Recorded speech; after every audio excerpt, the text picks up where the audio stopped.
dynamite in a blue canvas bag. A janitor on Monday morning found it in a windowsill almost outside. Had two 20-foot fuses leading up there, and they'd been lit and burned down to within 5 feet, and both of them miraculously went out. But that same weekend, that bomb was left here. A temple was bombed in Jacksonville and a black school. Bombs had gone off right around that time in Miami at a temple, at Charlotte. The one in Charlotte was named Temple Beth-El, and another Temple Beth-El, I think one in Nashville, and there were several other temples around the South where bombs went off.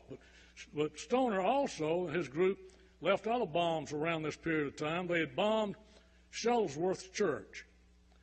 And so when I say it wasn't wasted, the time we spent investigating Stoner, it wasn't, because we were able to make a case against Stoner for the bombing of Shuttlesworth Church. But I'm going to tell you a little bit of creative legal charging that we had to do. The statute of limitations in Alabama on a bomb, if nobody is injured, it runs out in 5 or 10 years. However, if somebody is killed or injured, or if a bomb is set off, an explosive is set off in or dangerously near an occupied dwelling, there's no statute of limitations on it. So when we got to going after Stoner, and we found out he didn't do the church bombing in 16th Street, but he did do the one here. They put one at Nina Miglanico's house and some other places around Birmingham that didn't go off. But the one at Shuttlesworth Church did go off, but it didn't injure anybody. But the statute of limitations had run on that church of Shuttlesworth Church just like it had run here. But it hadn't run on if it had been set off near an occupied dwelling. So Shuttlesworth Church was out there in an area that's just a couple of feet on either side from dwellings. So we chased down who lived in those houses and who occupied them back in 1957. And we technically charged, although everybody calls it Shuttlesworth Church bombing, we charged them with setting off an explosive dangerously near the occupied dwelling in such and such a place occupied by so-and-so. And we convicted Stoner, and he got the maximum he could get, 10 years, and that finally put that guy out of commission that set the bomb in this church. So anyway, that wasn't wasted, even though it took a year. But then we did another one that we got a tip that the Klan from Montgomery had set the bomb, and that turned out to be not true. I should have had enough common sense to know that the Klan in Birmingham was mean enough, and they didn't need the Klan from Montgomery to come help them. But we also, that wasn't wasted, because we solved where the Klan in Montgomery had killed a Winn-Dixie truck driver simply because he was black and had a good job, and we were able to solve that case and finally bring some peace to that family. But we finally got on the right track. And when we did, and realized it was the Chambliss group, we realized that within minutes of that bomb going off, the FBI knew that it was Chambliss and his group. They focused in on it. And so the more we got into it, the more we realized that we were going to have the cooperation of the FBI. And I was kind of naive. By then, I had been Attorney General a couple of years by then. I'd had a good record of working with the FBI and a good record of working with them for 4.5 years as DA in Dothan. And so I submitted it through channels and thought, since they had already closed their case, they'd cooperate. But I never could hear from them. And I was pretty patient because I knew they had to check me out. There wasn't many Southern politicians, law enforcement people they could work with and share things with, so I was patient. And then also, at some point in time right around there, J. Edgar Hoover died, and I thought things would get better then, so I waited and waited and waited, but it didn't. They went through 2 or 3 directors and interim directors, and nothing changed. They never would tell me no, but they never would tell me yes. And so one day I was up in Washington, and I had a friend named Jack Nelson. That's Jack's picture right there. Jack was from Alabama, and Jack was the L.A. Times bureau chief for about 30 years in Washington. And he and I were friends, and usually when I'd go to Washington, I'd go over to his house, and we'd go out to eat. So one night, I can't remember when this was, but I remember Gerald Ford was president, and the Attorney General was named Levi. And so Jack and I were out eating, and Jack said, "Are you still working on that bombing case?" And I said, "Yeah, but I think we're going to have to shut it down." I said, we're to the point where we know who did it, but it's the same people, the FBI and the Justice Department, knew who did it when it happened, and we got to get there. I explained to him how we needed to work with them, and I couldn't get an answer, and blah, blah, blah, blah, blah. So we talked about it the rest of the evening. And Jack says, "You know, I think I might can help if you want me to." I said, "Sure." He said, "I got some ways I think that might shake something loose." I said, "Well, man, that'd be great. That'd be great." So at the end of the night, I went on back to my hotel, and Jack went home. Next morning early, phone rang. It was Jack. He said, "You had your coffee yet?" I said, "Yeah." He said, "Are you sure you still want me to try to help you get the FBI to work with you on that case?" I said, "Yeah, absolutely. Positively." He said, "You sure?" I said, "Of course. We are dead in the water if we don't." He said, "All right, I just wanted to make sure you felt the same way after you had your coffee that you did when you had those 7 beers last night before you said you were so enthusiastic about it." So he said, "Well, I got something I'm going to do." Now, I didn't learn until later what Jack did. And I still didn't know. He passed away a few years ago. I still didn't learn whether he really was telling the truth or he was bluffing. But Jack went over there to the Justice Department, and they knew he'd go after him. And he said, "My bosses at the LA Times have authorized us to do a feature series for a week. It's going to be the lead every day across the top of the front page. It's going to be a series that the FBI and the Justice Department is covering up the prosecution of those Klansmen that killed those little girls. And we're going to run it front page. We're going to bring the parents and the families of those children up here and take their pictures on the FBI steps. We're going to bring the prosecutors and their team up here and the investigators from Alabama and take pictures on the Justice Department steps. And we're going to syndicate it, and we're going to submit it for a Pulitzer, and y'all are going to be sorry." And so they said, "Give us a few minutes, give us a few minutes." And like I say, Jack never did tell me whether he was freelancing or whether his folks really did give him that authority, but it worked to a degree. I got a call from Jack, said, "I think you're going to be hearing something." And sure enough, in a few days, I got a call from the agent in charge of the Birmingham office, and he said, "Mr. Baxley," he said, "about that matter where you're asking for to work with you in this 16th Street bombing, just like it'd been a week ago or something, you know." And he said, "We'd be glad to work with you, but said, now, we can't let our files go out of our office, but if you'll send whoever you want to up here, we'll give them an office in the FBI office, and we'll cooperate with them." And so I said, great, I'll be back in touch with you. So I went to the office the next day, and I called in a new investigator, Bob Eddy. That's Bob's picture. Bob's one of the best investigators ever. And he had been at one time was sheriff in Madison County. And Bob had not worked on the case. But I said, "Bob, I want to get a fresh set of eyes looking at this. You take what we've done so far on this bombing case. Assign all your cases out to other investigators. You move to Birmingham, get you a motel or an apartment. The state will pay for it. And that's from now on. As long as I'm Attorney General, that's your case. You stay in Birmingham, and you're not coming back till you solve it." And so he said, "All right, I'm ready to go." And so he got caught up with it and moved to Birmingham. And what I didn't understand, though, and they set him up in the FBI office, gave him an office, what I did not understand was that the FBI's definition of cooperation and mine were about 180 degrees apart. Now, what they meant by cooperation was that if Bob knew enough to ask for something, they'd bring it to him. But they did not sit down and give him unlimited access to the files. And so if they had, we could have also prosecuted at least Blanton, maybe not Cherry, but Blanton at the time we did Chandler's. Because there was stuff in those files that we could have gone and convicted, I believe, Blanton. But anyway, my criticism of the FBI, I want this, and I say this every time, it is not aimed at those agents that were on the ground.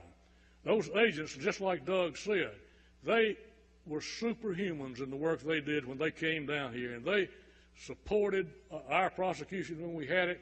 My gripe is with the higher-ups in the FBI that made the decision, and not those agents that worked up the case. But anyway, what they had, the work they did, and the cooperation that they did give was very helpful and very beneficial. And one of the things we found before we got the FBI, one of the things that got us pointed in the right direction was a lady named Miss Curtis Glenn.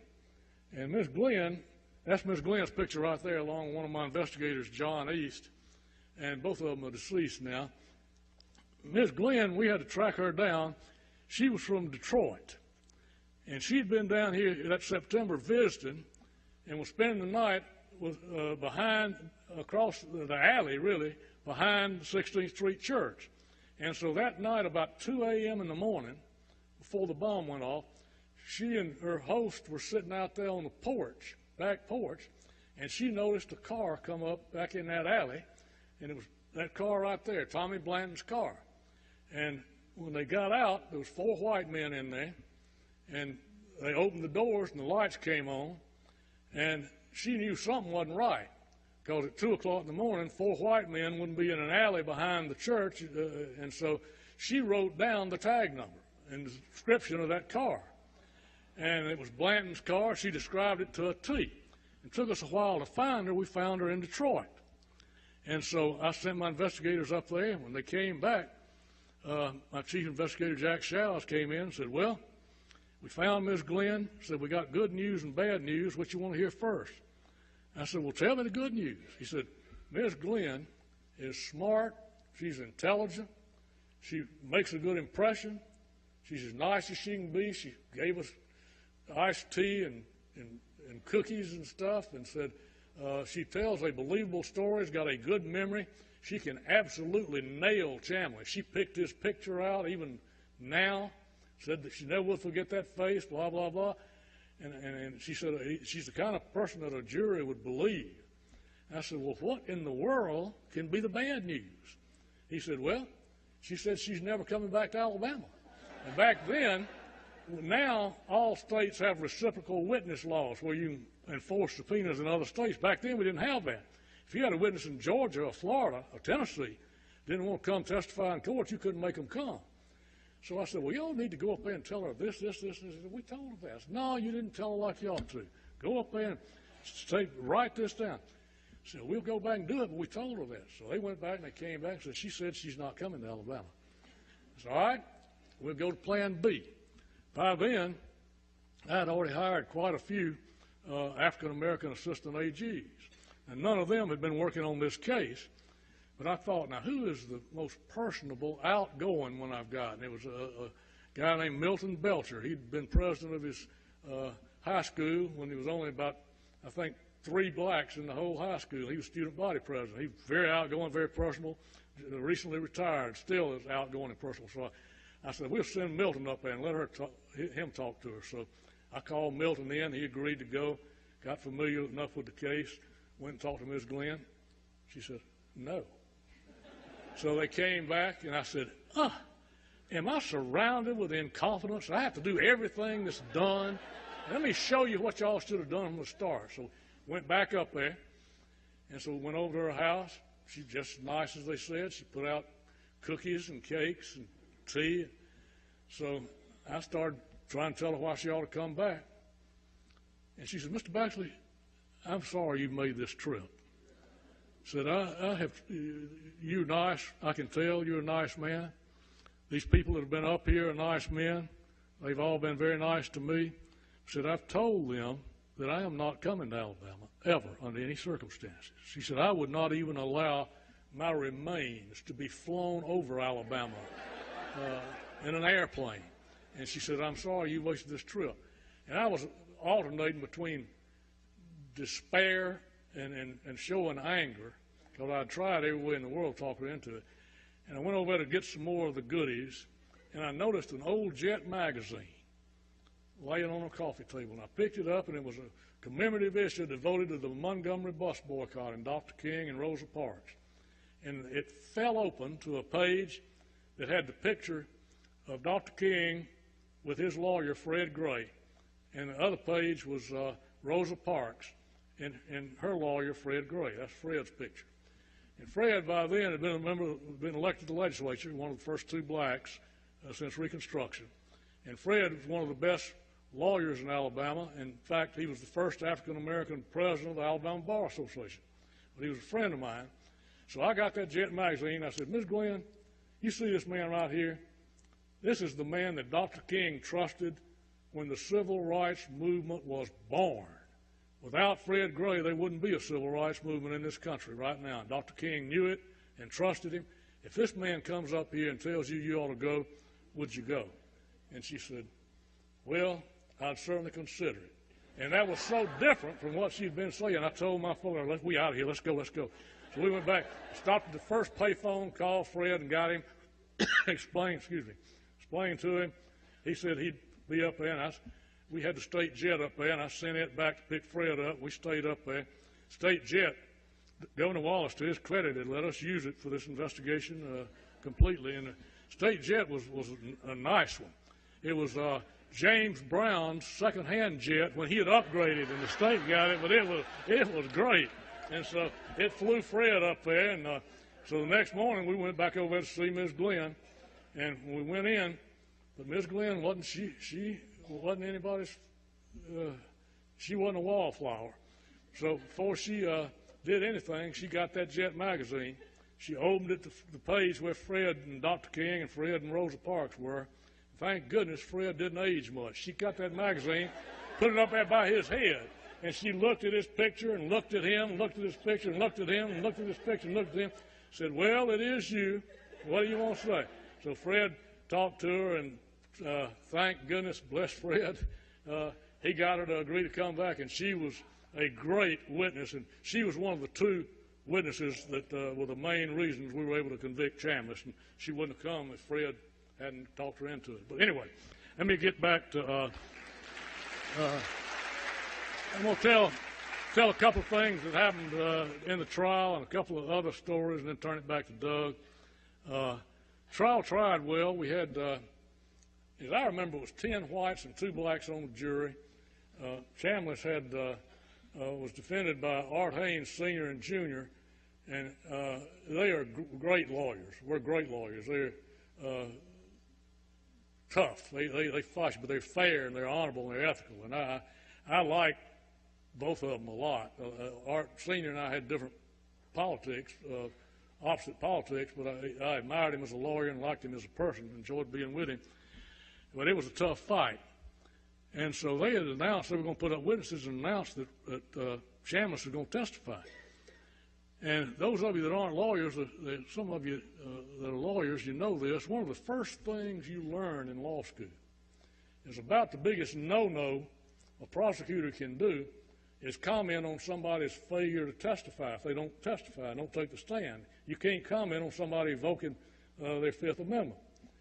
And so after they finished their witnesses, the next to last witness they were going to call was Chambliss's nephew, who was a Birmingham policeman. And I cross-examined him. And I think it's probably the best job of cross-examination I've ever done in my 54 years. I've worked him over pretty good. And so when he came down from the stand, Art Sr. stood up and said, we'll call our final witness, Robert Chambliss. And so Chambliss had just seen what happened to his nephew. And so he said, nope, I ain't getting up there. And the jury heard that. And so, we couldn't comment on that, but that was his lawyer saying something, him answering. So I said, what'd he say, Judge? He said, nope, I ain't getting up there. And I said it about 4 times, and he repeated it louder about 4 times. And the judge was banging the gavel and said, get the jury out of here. So the jury left, and he gave the Hayneses time to put on the record that they had been severely misled by their client, which they had, and sandbagged. But that was as good a way as I could imagine for the trial to end, and it wasn't anything of my doings, just like getting Ms. Glenn back wasn't any of my doings. But so it ended, and we had the next morning we had the arguments, and I was going to do the last part of the argument, final summation, and it ended up being right after lunch. and I think 1:30. And I walked around downtown Birmingham. I still can't remember whether I ate or not. If I did, it was a hot dog. But when I came back in full court, one of my assistants, John Young, was up there getting all the exhibits in order and the pictures and everything. He said, Baxley, come here. I've been waiting for you. I said, no, Young, I'm getting my thoughts ready. I said, no. He said, come here, I got to show you something. I said, no, Young. He said, Baxley, you stubborn goat, come up here and let me show you something. I said, all right. So I go up there. I said, what? He said, look at this. It's State's Exhibit 1.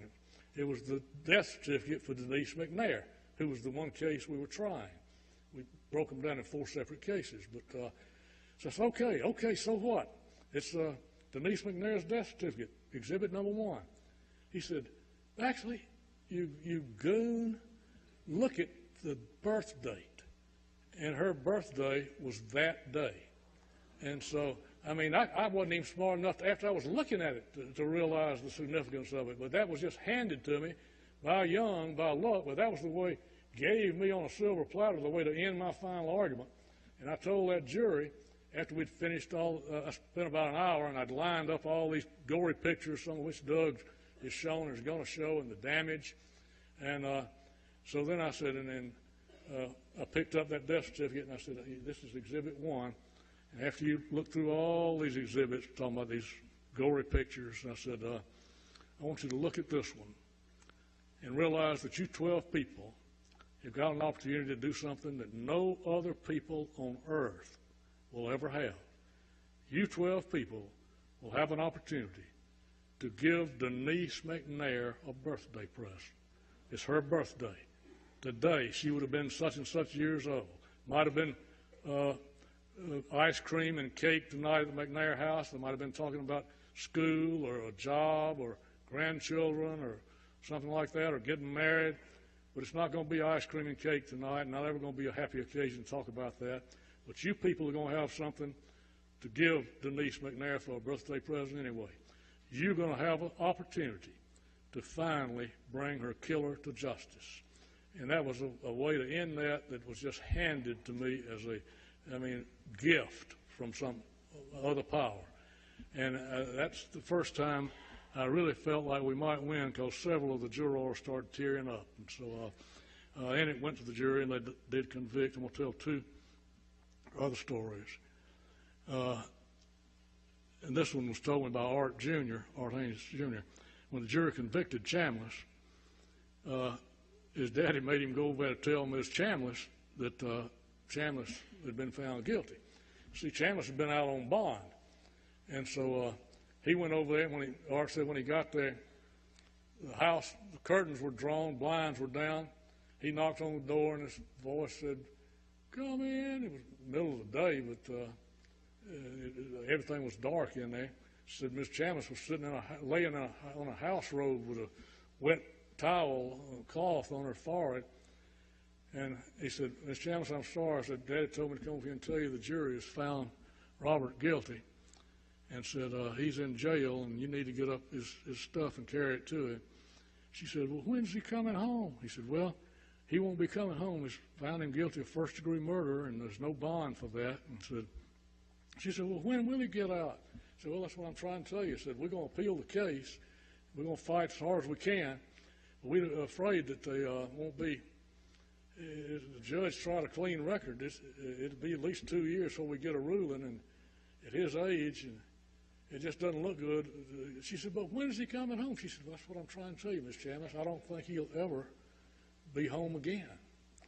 And she said, you mean you don't think he'll ever come to this house again? And Art said, well, ma'am, we're going to try, but it's not likely that he'll ever again come over to this house.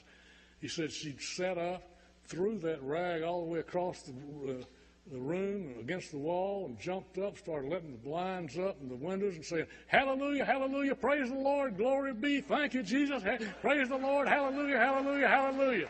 And what they didn't know is most all those Klansmen were such bullies, they mistreated. She had helped us, and the other witness other than Miss Glenn was her niece. It was Chambliss's niece, and Miss Chambliss had helped the FBI back when it happened. She'd even let the FBI put a bug in their cuckoo clock, but it only picked up cuckoos. But anyway, I was honored by the people to be allowed to serve in 2 of the 3 highest state offices at the state level. And I got very few regrets of anything I ever did or didn't do. There's some that I'd have done different, but not many. But the biggest regret that I had was I left office as Attorney General knowing that at that time there were still 3 of those Klansmen that had killed those little girls that were out there loose. We'd convicted Chambliss, who was the ringleader. But when I left, the ones that came in after me thought it was unpopular and they wouldn't touch it with a 20-foot pole. And I had a regret about that because I knew that Sherry and Blanton, the other one died, were still out and they ought to be in prison.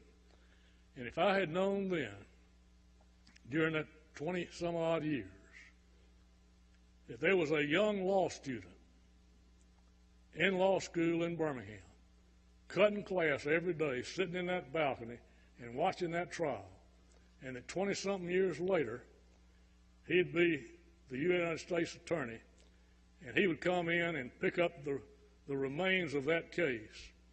And Doug Jones did that. He was sitting there watching it. He became U.S. Attorney. He picked it up, and then finally, nearly 25 years later, Doug Jones finished what I couldn't finish, and he convicted the rest of them that were still alive, and all of them, one of them still in prison, and the others died in prison.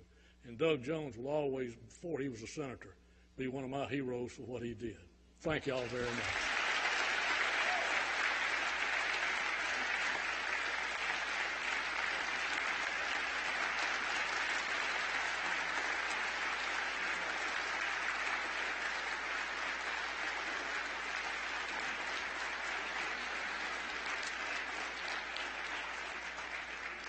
All right, I'm going to try to run through this because I know it's getting late, but I got to tell one story. Actually, I got a couple, and I hope with this one, we're in a house of worship. I hope God will forgive me, but it's appropriate. For those of you who know Bill Baxley, know he's an incredible politician. He was the kind of politician that I hope I can be, to where when you talk to him, he'll tell you like it is. This is what I believe. Let's find that common ground. Y'all have heard that God knows how much the last 8 months. But Bill was like that in the 1970s and the 1980s. And he also, as a great politician, always answered his mail. Well, Bill got a lot of hate mail in the 1970s for doing this case. And one of those pieces of hate mail, probably the worst that came up, was from a guy named Ed Fields, who was from Atlanta. He was, along with J.B. Stoner, was the head of the National States' Rights Party. And Bill kept a copy of that letter. He gave me a copy of it. And it's a 3-page just diatribe, just attacking Bill in every sentence, calling him every name in the book, saying, just criticizing him up one side and down the other for prosecuting those good white Anglo-Saxon Christian men. Well, Bill decided he would answer that letter. And so he just simply responded, and this is a photograph of Ed Fields. He simply wrote on the letterhead of the Attorney General on the golden ball. It's got the great seal of the Attorney General, the great seal of the state of Alabama. He just says, "Dear Dr. Fields, in response to your letter of February 10th, kiss my ass."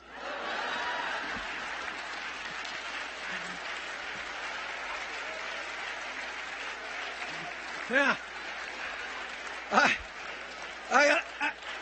I got to tell you, folks, and those of you who know me well know that I was dying to get a letter like that so I could write on Department of Justice letterhead and see what my boss, Janet Reno, would have done when she looked at it. But I never got anything like that. It was, in fact, we got nothing but support. I got no hate mail, no phone call, nothing like that. But that was a great disappointment of mine. I just didn't have one letter that I could do. What we did, though, and I'm going to try to go through mine relatively quickly, what I hope you're seeing, though, is that there are some things in these cases that are remarkable, because things just happen to line up just right, and things happen for a purpose. And you heard that with Bill and some things like that, and it happened. It continued to happen with me, including the fact that I actually became the U.S. Attorney, having sat in on those cases and watched that remarkable trial that morning. and throughout that week and watching the closing arguments. When we finally got our case indicted, and we indicted our case, by the way, even though I was U.S. Attorney, we indicted our case in state court as well. We couldn't make the federal jurisdiction that we were hanging on by a thread, and so we indicted our case over there. And the style of the cases were the state of Alabama versus Thomas Blanton, and the state of Alabama versus Bobby Frank Cherry. And it's really, that's where these cases should have always been. It wasn't the federal government. The federal government did all that they could do at the time.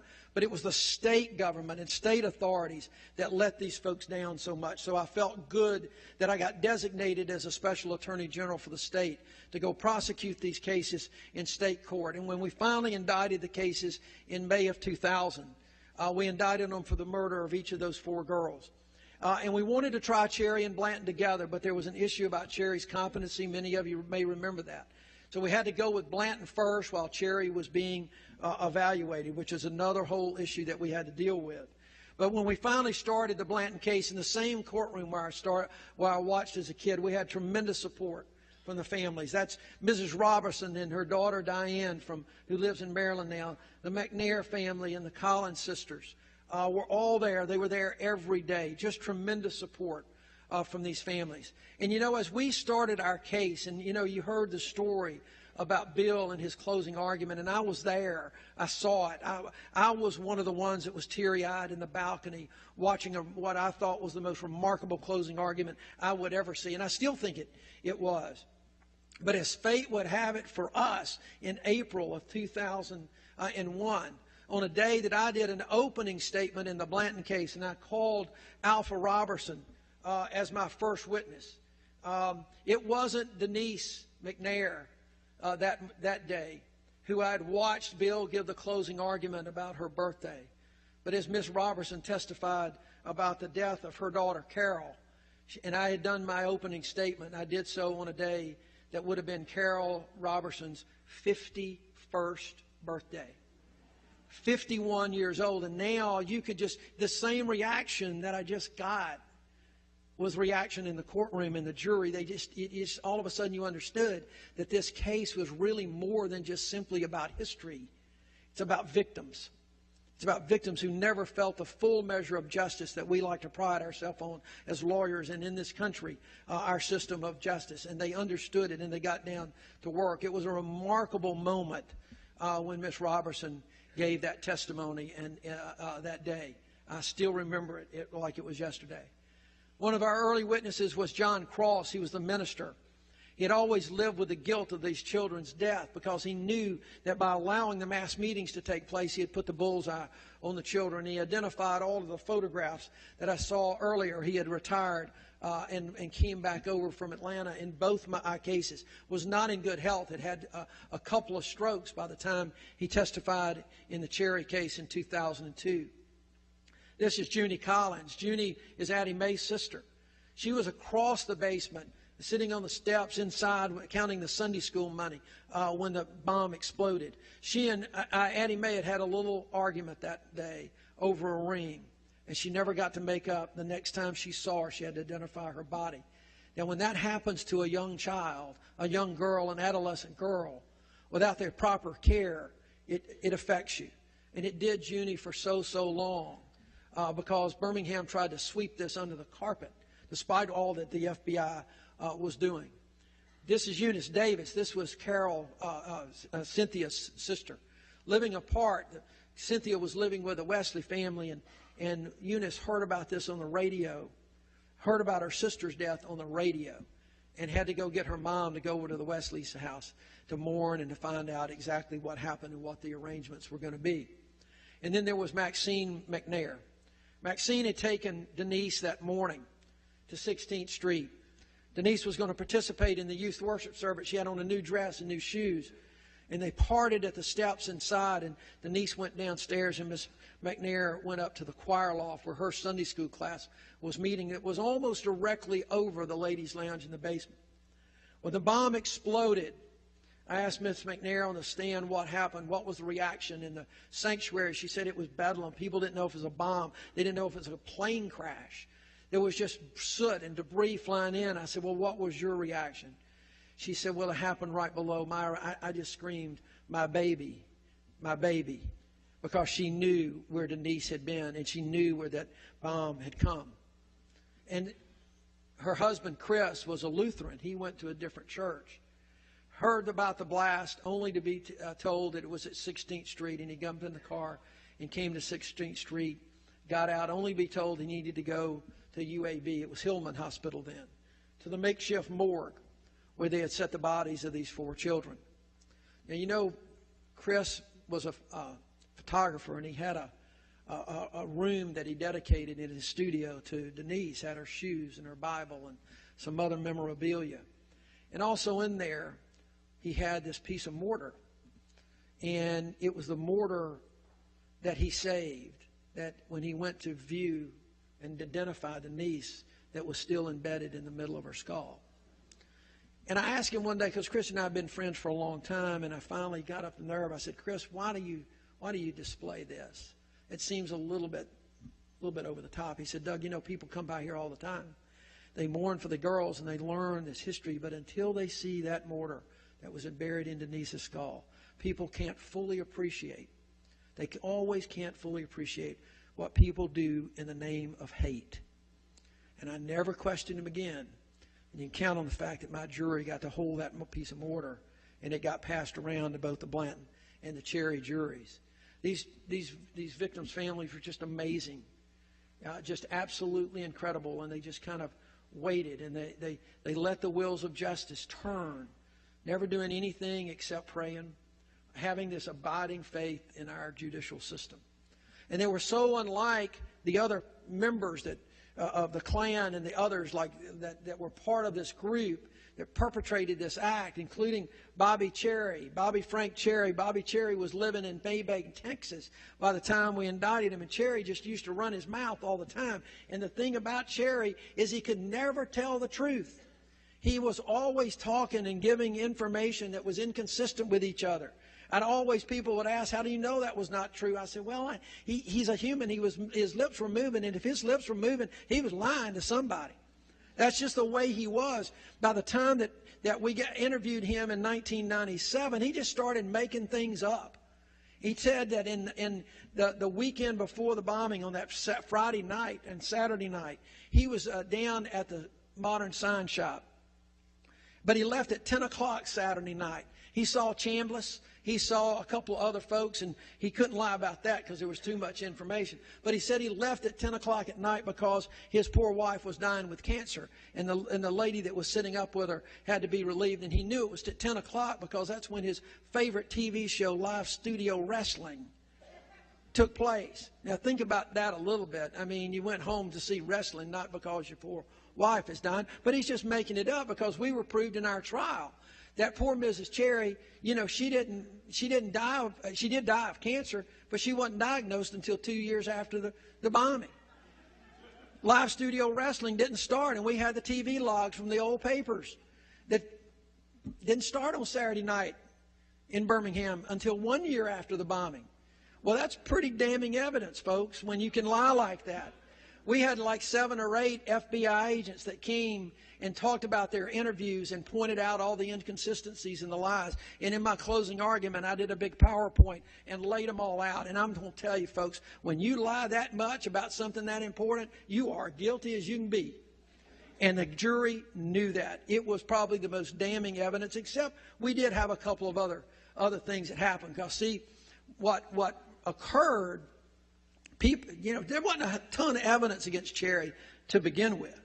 And so after we went and interviewed him in 1997 in the summer, right before I became U.S. Attorney, well, he does something smart, but then something dumb. And I tell lawyers all the time, he went and hired a lawyer, which you would think is a pretty good deal. But the lawyer let him talk to the media. And every time I talk to lawyer groups, I tell them, for God's sakes, please don't let your clients talk to the media, because what happened as soon as he held a press conference, the phone started ringing. This is a photograph of Cherry in Maybank, Texas, holding a press conference, basically announcing that this case has been reopened, and to condemning the FBI and the Justice Department and everybody else for still trying to hound him after all these years. He didn't do anything, a Klansman, but he wasn't a violent guy. Well, when that film was shown on the news in Texas and in Birmingham, the phone started ringing. And one of the first people that called was this young lady, Teresa Stacy, Bobby Cherry's granddaughter. And the first words of her mouth to the FBI was, "Thank God somebody's looking at this case. Everybody knows my grandfather was involved." He would brag about it. Sunday dinners on the back porch or the front porch after we'd eat. That's all he would want to talk about, was all of the things going on in Birmingham and how they would terrorize the black community and how he was part of the group that bombed the church, that killed those girls. Killed those girls. And she was a great witness for us. She had had a tough time. She was estranged from the family. But at the end of the day, she did a great job, but she was the only family member that came forward. Everybody else stayed and supported him from the bleachers. She was the only family member to come forward. Well, it was the only blood relative. We also had this lady, Willa Dean Brogdon. Willa Dean was Cherry's third wife. Three out of 5 for Bobby Cherry. As Bill said, a lot of these old Klansmen were abusers. And so that's, and Willa Dean had vanished. Again, the little things that just happen for you when you're getting these cases ready. When I became the U.S. Attorney and I sat down with my agents, they were trying to brief me on these cases. And they told me that they had interviewed and they were looking for family members. And they knew that Cherry had married a woman named Willa Dean in the early 70s, but they couldn't find her. I said, okay, well, tell me a little bit. And they said, well, we've looked high and low. We've checked birth records. We've checked death records. We've checked marriage records. We've checked everything. We've tried to track her Social Security number. We cannot find her. I said, oh, for God's sakes, you're the modern FBI. You're telling me you can't find a 74-year-old woman in this country? They said, we can't find her. And this is what happened. When we started our grand jury work, it got a little publicity. And a reporter from Mississippi came over and he did a story about the reinvestigation of this case. And it focused on Cherry and Blanton. And that hit the old wire services. You remember UPI, API, all those are the wire services that went out. And Willa Dean picked up her hometown newspaper in a little town in Montana named Glendive, Montana, and saw this small article about this case being reopened. And she picked up the phone and called the FBI and said, I need to come talk to you. And she drove 200 miles to the local FBI office to say, let me tell you, I was married to this guy in the 70s. He would prance around in his Klan robe. It'd scare my kids. Everything, and that's all he would want to talk about was the Klan and how bad Birmingham was. And there was one time when his car broke down by the 16th Street Church, and I went to pick him up. And he pointed over to the steps where he said that they planted the bomb. And he talked about the fuse, and the fuse wasn't supposed to go off when it did. To tell you the kind of people that we're dealing with Blanton and Cherry and Chambliss and their cohorts. Willa Dean testified that he would, in his sleep sometimes, would talk about it, and he would say to her brother and others, well, that bomb didn't go off when it was supposed to. No one was supposed to get hurt. And in the very next breath, he would talk about those beautiful young girls as if they were animals. And he would say, well, no one was supposed to get hurt, but at least they can't breed. That's how these guys were. And Willa Dean was she was a great witness for us. I had to pay her mileage. She wouldn't fly and pay her mileage from Montana to drive down here twice. And I said, where have you been? She said, let me tell you, I left him. I went to Chicago, but he followed me, and like a fool, I took him back in, but I made up my mind that when he moved back to Birmingham, I was going to leave him. And so I drove my station wagon. I had my kids in the back. We pulled up in front of Bob's sister's house. He got out, slammed the car, slammed the door, I slammed the gas, and I never looked back. And if it hadn't been for that one newspaper, that testimony, and she had her brother who had some good testimony too, that testimony would have been lost. Then there was Bobby Birdwell. Bobby Birdwell, I don't have a photograph of, was around 12 years old at the time of the bombing, friends with Cherry's oldest son. And he called us when he saw the news of Cherry denying involvement. He said, man, I was over at his house that weekend before.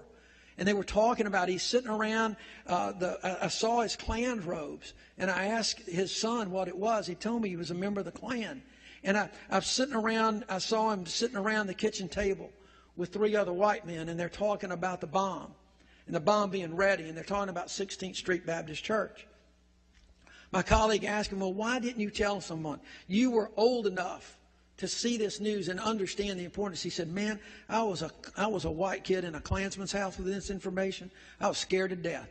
And I wasn't even going to tell my parents about it. And it wasn't until 30-something years later we saw it on the news that he felt that he could talk about it and come forward, a great witness. And then there was Michael Goins. Michael Goins testified that he was in Dallas, Texas, cleaning apartments in 1980. And Cherry had a carpet cleaning business, had already moved to Texas. And in what I think is an ironic twist on today's politics, they're talking about the rise of the Hispanic population in Dallas, Texas. And in that conversation, Cherry is bragging about what he did in Birmingham. And I'm not going to use all the language, but he just basically told Michael Goins and the others in the room that he was part of the group. He said, we need to take care of the Mexicans, and he used a slur with the Mexicans the same way we took care of folks in Birmingham. And he used the N-word and went on to talk about it.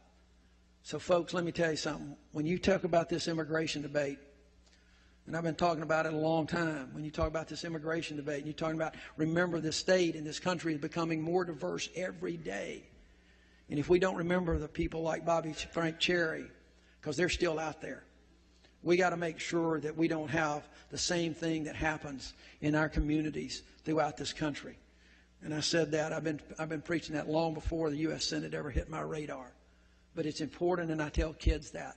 And it's important for everybody in this room to make sure you carry the message that we are one of hope and inclusion and not of hate like Bobby Cherry. So.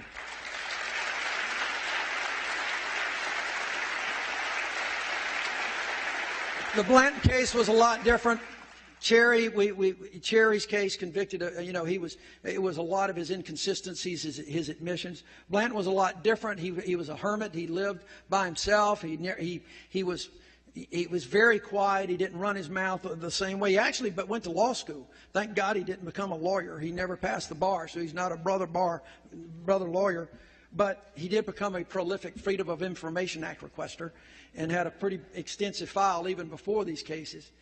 But 2 weeks before the bombing, the man in the hard hat, James Lay, who was part of a volunteer group, he was a postal worker and would leave his job at the post office and get with others, and they would ride around the homes of the civil rights leaders and the churches and the ministers to try to protect everything. And 2 weeks before the bombing, James Lay is riding down 16th Street at 1 o'clock in the morning, and he sees a car parked right outside those steps that I showed you earlier.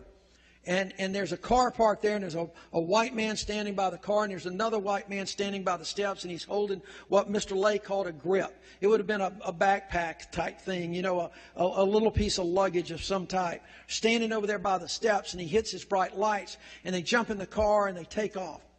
And he looks around, he gets his friend to look around, they don't see anything, but they call the Birmingham police.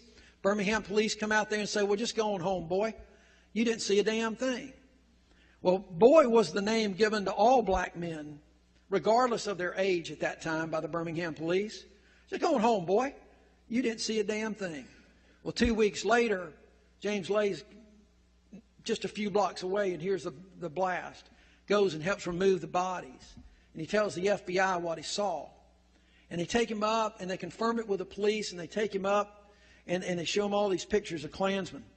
And out of the 100 or so pictures he looked, he picked out 2 people. He said, these are the people that were there that night. Not 100% sure, eyewitness testimony rarely is. But 2 photographs. The man over there by the steps that he picked out, or the man by the car, Dynamite Bob Chambliss, who Bill would later prosecute. And the man standing by those steps holding that grip or that piece of luggage, Tommy Blanton. Well, that's pretty strong circumstantial evidence. And Mr. Lay was real strong on what he did and what he saw. And that, as a lawyer, that's pretty strong circumstantial evidence for what happened, just 2 weeks later. And so now we know Blanton and Chambliss were at least targets of this investigation early on. Also because of Miss Glenn, who Bill talked about. She had made that identification of Chambliss in Blanton's car in October. And the timing was important because, and I couldn't use her testimony because she had passed away, but I was able to get the timing because timing was important. She said she saw that car and she saw Chambliss in that car at 2 o'clock in the morning. The reason that became so important is because when Blanton was first interviewed, he could not remember. This is early October of 1963, 2 weeks after the bombing. He couldn't remember where he had gone that weekend. He didn't remember what he did. He only knew that he had picked up his girlfriend, Jean, and they had gone out that night because he had broken a date the night before, and she said, "Don't ever come back if you don't take me out Saturday." But he couldn't remember where they went. The only thing he remembered was he had her home by midnight, because she was only 17 and that was her curfew. And he said he went home and went to bed. And then Agent Frank Spencer in the interview said, "Well, Tommy, let me tell you, we've got a witness who's got your car placed outside the church at 2 o'clock in the morning. That's plenty enough time to go home and get your buddies and go plant that bomb." And he clams up at that point. And by his own admission and Jean's, they talk on the phone. And now, lo and behold, the stories come out and they match perfectly. They know exactly where they went. They went to Ed Salem's drive-in that night. They saw some people. They couldn't remember who it was, but they saw some folks there. And then they went up to Vulcan and went parking, which I understand was a great place to park. I never knew that per se, but that's what I understand in the day. And they both remember now that he did have her home at midnight, but guess what? They both remember he fell asleep on her sofa and didn't leave until about 2:45. And I got to tell you, folks, that alibi kept him out of prison for 30-something years. Even though they got married, then they got divorced, and they got married again, depending on when these investigations were going on, she stood with him. I guarantee you, go on iTunes right now and look up Tammy Wynette, "Stand By Your Man," you're going to see Jean's picture. Because she stayed with him the whole time, and I talked to her and interviewed her, and we'll talk about that in a minute. But she stayed, and that alibi kept him out of jail until we found an important piece of evidence. Miss Glenn had identified the car, and now we have an informant. Mitchell Burns decides he's going to cooperate with the FBI. He's a Klansman. He's not a violent guy, but he's a Klansman. He's a segregationist. And he finally is convinced by Agent Brooke Blake to cooperate. The way he convinced him is that he picked him up one day at work and said, "I want to take you home." And he took the pictures that were taken of those children at the morgue at UAB Hospital. And he stops on the side of the road. He said, "I want to show you something." And he stops and he shows him those pictures. And Mitch is an old Marine. He starts crying. He says, "All right, I'll do whatever I can." And for 2 years, Mitch Burns rides around with Tommy Blanton. He befriends Tommy Blanton. And they have a tape recording in there. Every time they go somewhere, by this time, the Klan was convinced that J. Edgar Hoover was bugging their homes, putting bugs in their houses and in their cars and wiretapping their telephones. And Hoover was doing all that. He was also doing that to the civil rights leaders. So every time they would go out, Blanton would say, "Well, we need to go in your cars because the FBI's got mine bugged." Well, he was an informant. They had Mitch's car bugged. They had a tape recorder in the back and the microphone where the radio was supposed to be. And we used about 26 excerpts of the Blanton Burns tapes. We didn't get on tape the smoking gun, although Blanton would talk about things he would do when he bombed his next church, and they would always ride by the church. There was one time when they went and picked up Cherry that was on tape, and Cherry's just bragging about how he had lied to the FBI, which I'll tell you, to have that on tape with a defendant is a prosecutor's dream, talking about lying to the authorities and to the FBI. And finally, Blanton interrupts him and says, "Bob, let's don't talk so much around this old boy," meaning Mitch. He said he doesn't know too much. and we need to keep it that way. There was one time when the microphone couldn't get the authority to turn it on, and they went out anyway. And that was the night they went to pick up Cherry, and they pulled in an alley in Blanton. And Mitch remembered all this, and there was a record of it from an interview. Mitch remembered it that night, and he testified to it, that Blanton said, "This is the alley we almost missed the night we bombed the church." And inside, Cherry's talking about the bomb and where the bomb had been made and how he had lied to the FBI to throw them off. All just absolutely incredible, credible testimony. Mitch was an old Marine, a great witness, never asked for anything, came back on both occasions and did such a phenomenal job. Had retired in Warrior, Alabama, and did a great job for us. But Blanton now, the coup de grace, though, was one piece of evidence. And I hope my tape got there. You are. Okay. Wake up. All right. So we mentioned about the bugs. Well, one of the things that we found when we were doing this was some old tape recordings. And this guy right here is named John Colvin. John worked with the electronic surveillance part of the FBI. He was not an agent, but he worked, and he pretended to be a truck driver. And he went and rented a little duplex where Gene and Tommy Blanton were now living. And they tore out a wall in a closet that butted up to the Blanton kitchen. And there was a hole underneath the kitchen sink. And they put a little FBI bug in that hole, and they ran it to a telephone line that went back to the FBI office, and a tape recorder that was sitting at the FBI office being monitored. And in June of 1964, they catch the following conversation on tape.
Three times now we have out of one of these defendants' own mouth being part of the group that planned the bomb, making the bomb.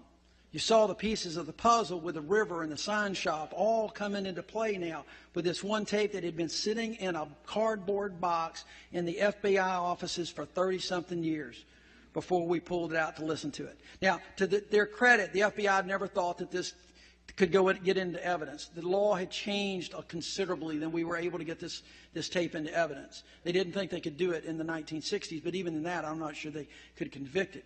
But now we've got these guys, and just as important as the prosecutor, not only do I have the defendant, but I got his alibi right here saying that she lied to the FBI.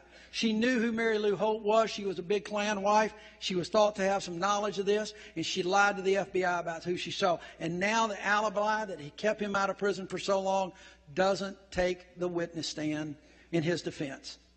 Jean does not take the witness stand because she's admitted. And I met with her before I turned this tape over.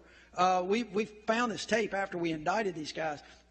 And we listened to it and we played it. And I met with Jean. I met with all these folks. And I met with Jean and I played this tape over and over and over and over with her, trying to get her to remember. I played this tape so many times that I am so worried that when I start to leave this world and that light gets so much brighter, I'm going to hear something going, "Well, Tommy."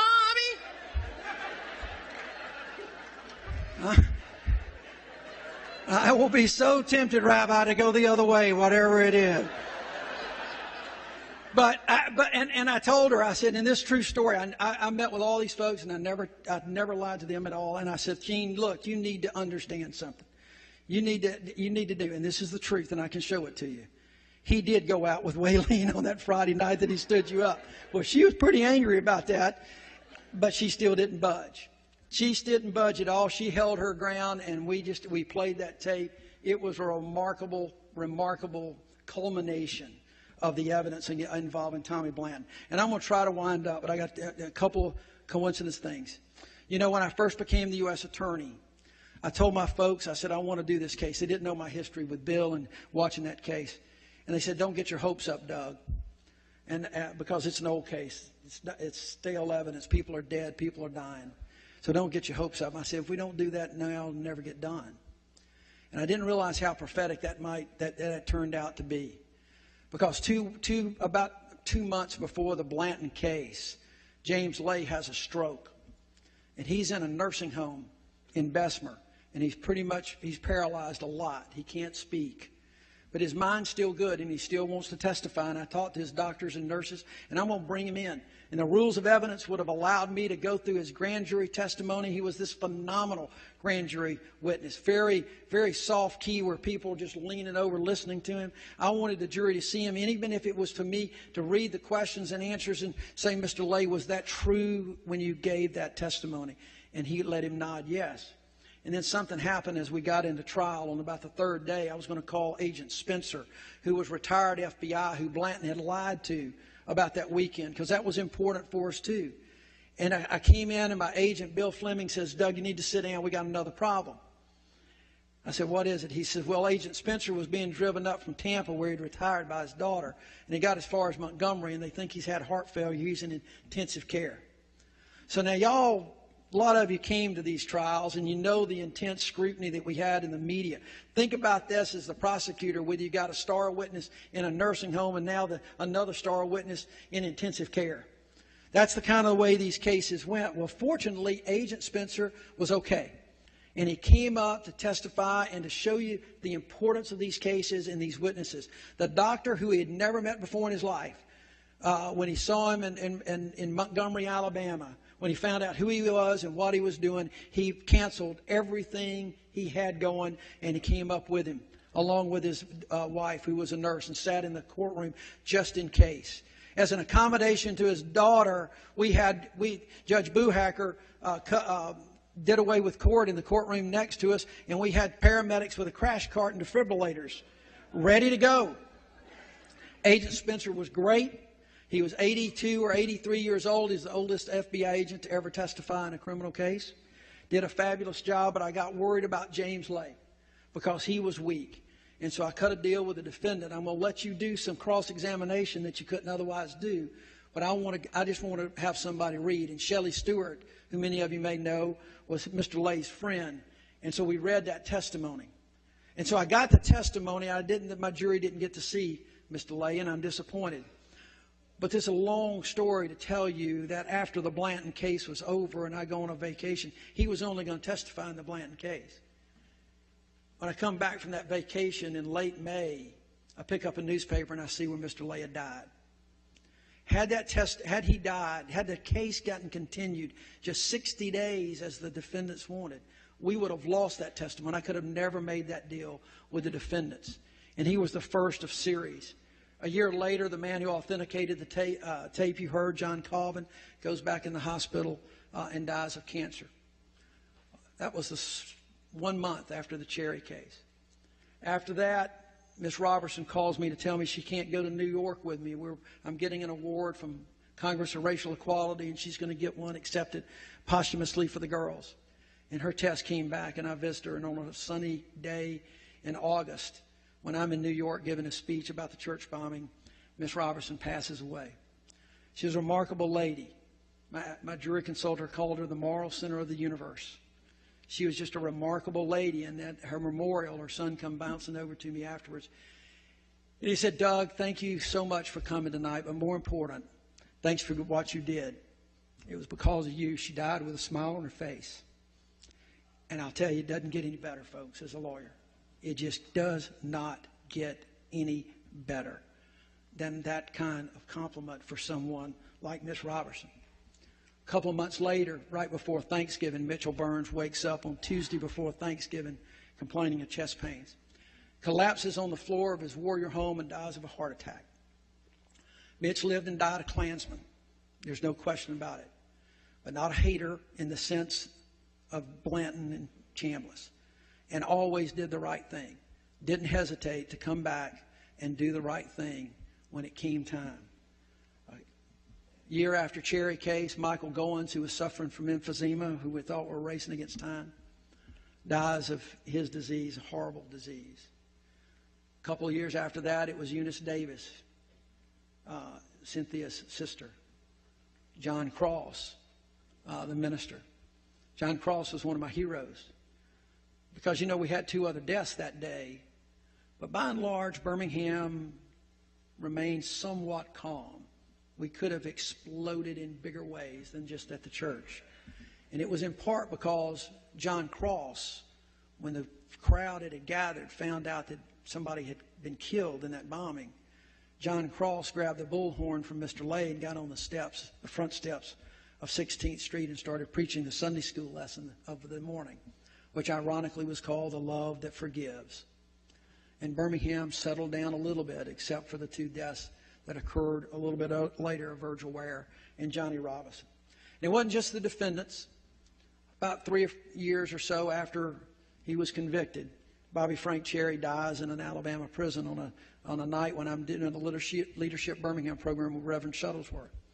And I make no bones about him dying in prison. He should have been in prison a long time earlier. Blanton is still alive. He is at St. Clair prison. The last thing I'll tell you is that for many of you, you now know this, that for so many years, history forgot an important part of the story. Fortunately, since the 50th anniversary, history has tried to rectify a little bit of wrongs, because people often forget as they come into Birmingham, they don't really realize that there were 5 little girls in that ladies' lounge. And the 5th little girl walked over to that sink that I told you about earlier to wash her hands. Her name was Sarah Collins Rudolph. Sarah still lives in Birmingham. She's Addie Mae's sister. And she was the last witness I called in both of these trials. And she talked about how they came that day and they were excited and they were getting ready. You know how, teenage girls are on a big day and how they're getting ready. And she walked over to that sink to wash her hands. And I said, well, what happened? She said, well, as I got over there, I turned around because I heard Denise say something about her dress. And I looked into the room. I said, what did you see, Sarah? She said, well, I saw my sister tying the sash of Denise's new dress. If you look at the statue of the 4 girls, it's now right across from the Civil Rights Institute. You'll see Addie Mae Collins tying the sash of Denise McNair's dress. I said, well, then what happened? She said, well, then there was the explosion. And I was buried underneath all the rubble, and I couldn't see. She's still blind in one eye. She said, I couldn't hardly talk. I couldn't hardly move. I said, what did you do? She said, I just called out for my sister. I said, what did you say, Sarah? From a witness stand in a courtroom this big but this quiet, she just said, I called out, Addie, Addie, Addie. Her voice rising up in that courtroom just like it did 30 years earlier. Sarah, did you ever hear her respond? No, sir. Did you ever see her alive again? No, sir. And with that, I looked up at Judge Garrett and I said, Your Honor, the state of Alabama rests its case. It was, folks, a remarkable ending to a remarkable story for this city. It took the jury about 2.5 hours to convict Blanton on the strength of that tape, about 6 to convict Cherry. And at the end of the day, I don't talk too much about lessons or anything like that, because everything about Birmingham and what we've learned and where we've come in these cases needs to come from within, has to come from your own heart. But I told folks on that jury, because something had been bothering me, and I mentioned this earlier. The photograph of the niece had bothered me. I picked it because it was Chris's favorite of his daughter. But throughout both of these trials, there was something just that's gnawed at me. And, you know, lawyers get their inspirations from strange sources one time, and I'm doing my closing argument in Cherry. And I hit this wall that you hit, lawyers do sometime. And I walk in my den, and my daughter is watching a movie called The Shawshank Redemption. And at the end of that movie, Morgan Freeman's character had gotten out of prison, and he was wanted to try to find his friend who had escaped from prison. And he found this letter in an old log underneath a rock. And I walked in as that letter was being read. And there's a part of that letter says, just remember, hope is a good thing, maybe the best of things, and good things never die. And it dawned on me that night, and the next day I told that jury in the Cherry case that photograph captures that image captures everything about what happened in Birmingham and what's happening with our cases. And in the world. It's an image that captures the children who marched through the streets of Birmingham for freedom. It's an image of Sarah's injuries.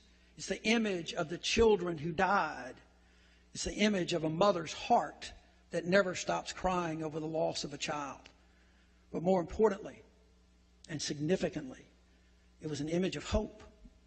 A young black child holding her best friend, a white Chatty Cathy doll. And in 1963, that was the hope of a race of people who were just wanting to be like everyone else, wanting equality and wanting justice. But today, in today's world, it's the hope of the planet. If we can all get along a little bit better, we can love each other more, we can respect each other a hell of a lot more. And every day in this city, in this state, in this country, there are still people who want to destroy that hope. There are still Bobby Frank Cherries and Tommy Blantons out there who want to destroy that hope. But hope's a good thing, maybe the best of things, and good things never die. And folks, that's where we have to leave as we approach this weekend, as we approach the Unity Breakfast, as we approach the celebration of the life of Martin Luther King. We need to remember where we have been, where we want to go. We have that opportunity. You know, right before the election, and I'll probably say this again for those of you that are there Monday, right before the election, Joe Biden said, Doug, Alabama has a chance to redeem its soul. I think we did.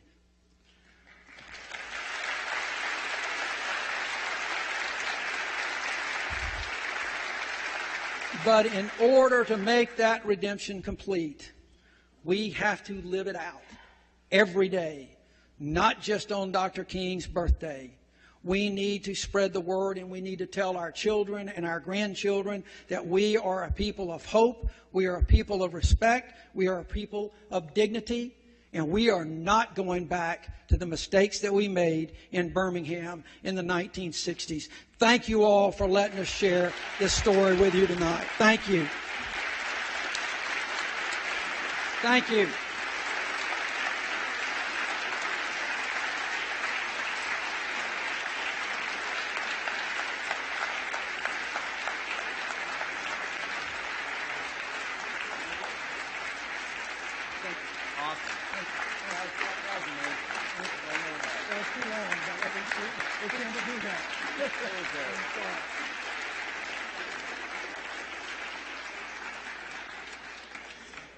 Wow. That was incredible. On behalf of Temple Beth-El, Temple Emanu-El, the Birmingham Holocaust Education Center, the Birmingham Jewish community, and everyone here tonight, I want to thank you so much for this remarkable evening. Our mayors, everyone, it was just a incredible program. And I know at least you, Senator, have a rather busy schedule right now, so we're very appreciative of the fact that you took the time out to join us, because when we invited you, you weren't yet a senator. You were a candidate. And I hope it's not impolite for me to say it, but it actually seemed like something of a long shot that you'd be a senator. And the election, as you said, you stole my line, by the way, that it happened on the first night of Hanukkah, and on December 12th, my Facebook feed was filled with talk of Alabama's Hanukkah miracle, which it truly was. There's a famous verse in the Bible, in the original Hebrew. It says, Tzedek, tzedek tirdof. Justice, justice you shall pursue. The vigorous pursuit of justice we heard about tonight, even many years after the crimes were committed, is an inspiration and a reminder that we should never give up on seeking justice, no matter how long or how difficult the path to justice may be. There is, of course, more work to be done in securing equal rights for all of us. We're in the planning stages for a follow-up program in April around the time of the 50th anniversary of Martin Luther King's assassination, where we'll look at where we are and where we're going in the ongoing struggle to secure the civil rights of all Americans. Our program tonight has, and I also want to mention that we're making a donation to the Birmingham Civil Rights Institute in honor of our speakers this evening.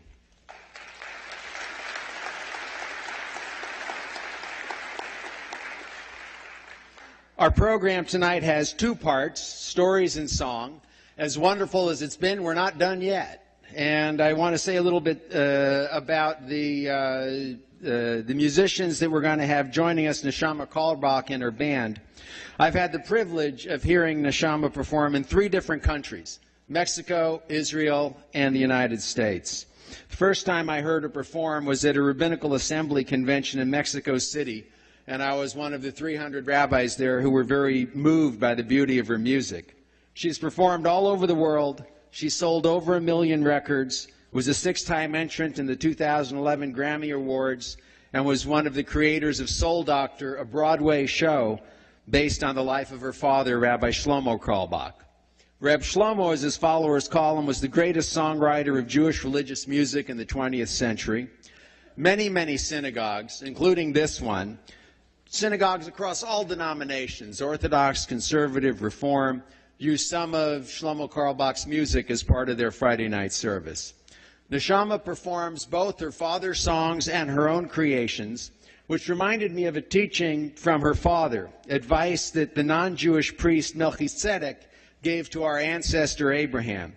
He said, if you want to bring God closer to the people and the people closer to God, you must know the secret of bread and wine. You have to know that when a person comes crying for bread, give him fresh bread. God has new things all the time. And as we say in our prayers, God always renews the world. Abraham, you have to know that when people come crying for old wine, you should always have 1 drop of old wine for them. But the deepest truth is God's word, and anything which is holy, precious, and beautiful, I knew yesterday. We're going to have a pause for a few minutes. We're going to get the stage set up again, and then we'll welcome Neshama Carlebach and her band. There's coffee and dessert available in the Cultural Center while we do the change in the setup on the stage. Thank you so much. My pleasure. Thank you.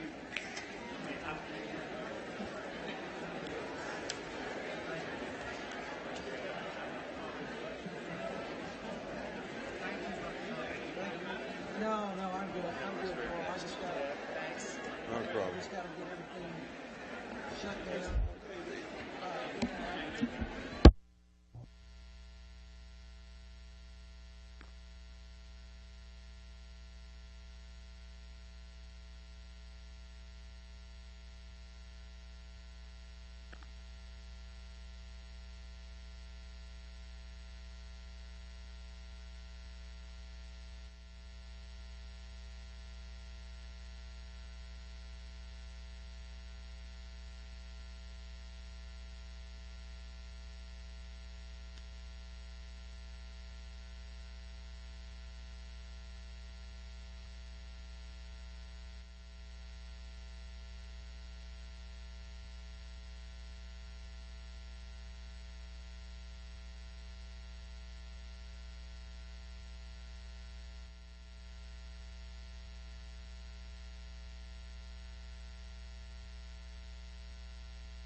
Yep.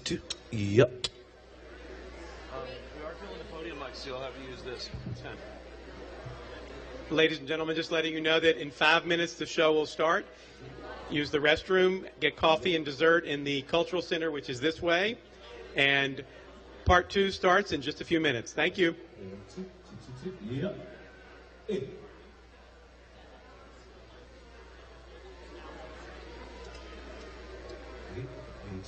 Yep. Everyone.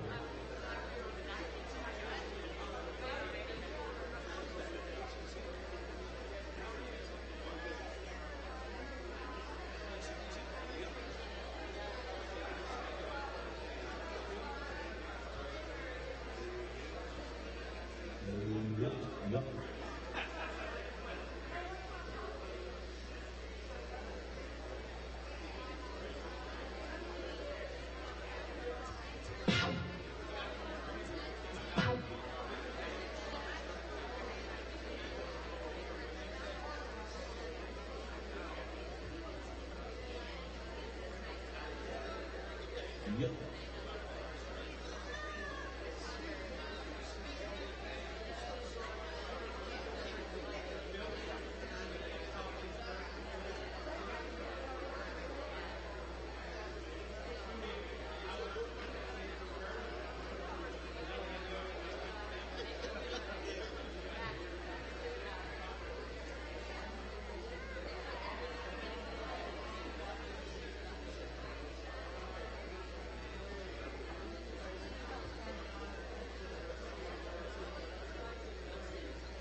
Ladies and gentlemen, please move to the center, find your seats. We're about to begin.